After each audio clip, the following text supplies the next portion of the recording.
Alrighty, the four main causes of World War I. These four main causes of World War I demonstrated right here in this picture. Militarism, alliances, imperialism, and nationalism. Hence spelling out the word main. So when it comes time for your test and I ask you what are the four main causes of World War I, your hint is in the question and the word main. M, militarism, A, alliance, I, imperialism, in nationalism. Diving on into the first one. Militarism is defined as the belief that a country should maintain a strong military capability and be prepared to use it aggressively to defend or promote national interest. More or less, it's the belief that you need to have a strong military, and if someone attacks you, you need to be able to use that military, or if you need to attack someone else, you need to be able to use that military.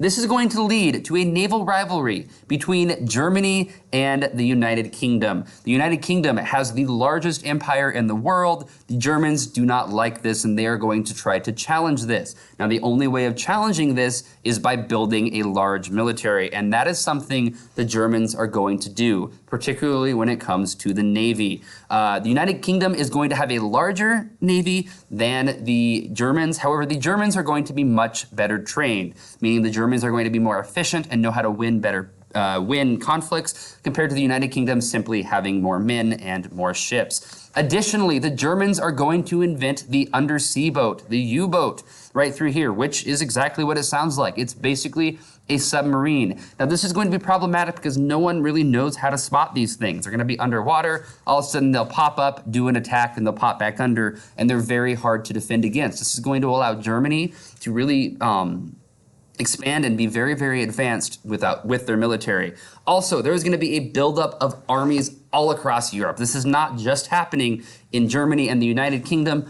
All throughout Europe, countries are just building up their armies. And if you build something big enough and nice enough, eventually you're going to want to use it. Next are these alliances. An alliance is a union or association formed for mutual benefit, especially between countries or organizations. So this is going to be basically a friendship among countries, and when both people or both countries are going to be benefiting. The 6 most powerful countries in Europe are going to be divided up in 2 different groups of allies. We're going to have the Triple Alliance made up of Germany, Austria, Hungary, and Italy, and we're going to have the Triple Entente made up of the United Kingdom, France, and Russia. So an attack against one country is going to be an attack against the other countries in that alliance, meaning if Germany is to attack France, all 6 countries, the 6 most powerful countries in Europe, that is, are going to be dragged into this conflict. And we can see that right here in this different picture. Okay, we've got the French and the British dogs getting ready to fight, the German Dachshund right through there. We've got the Italians chilling down. We've got the Ottomans looking over at the Greeks, and the Greeks are looking the Ottoman waters. And meanwhile,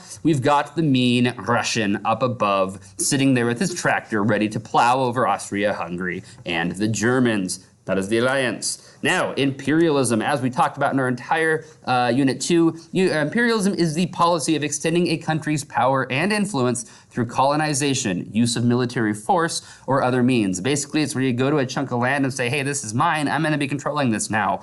Primarily done by European countries at this time. The 3 big countries you can see in this picture are going to be the Germans with a pickle cobra on top of their hat or their helmet, that little spike on top of their helmet because it looks like a pickle, hence the name pickle cobra. The British running right through there, and then the Russians are also taking a fair chunk of land. Competition is going to push these countries towards an alliance. You want this chunk of land, you can't really preserve that chunk of land on your own, so find someone who also hates the same person that you hate, and they're most likely going to align with you.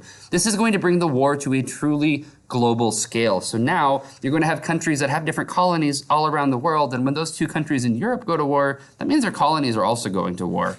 This is going to really be what makes World War I a true world war. All these different colonies that the British have, for example, are fighting all the colonies that the Germans have and all the colonies that the Russians have and so forth. And that is what makes World War I a truly world war. Lastly is nationalism. Nationalism is the identification with one's own nation and support for its interests, especially to the exclusion or detriment of the interest of other nations. This is basically your country is the best, all other countries are horrible and they suck. Intense pride in your country.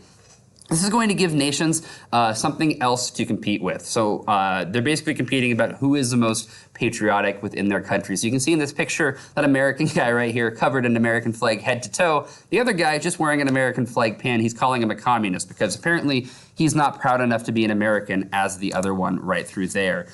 Nationalism is inherently tied with militarism. If you believe that your country is the strongest and best country in Earth and on Earth, you're going to really want to build up your military. So these two things are going to go hand in hand with one another, okay? Nationalism particularly is very, very bad in the Balkans. So here's the map of the Balkans, current day. At this time period, though, it's going to be broken up just a little bit different.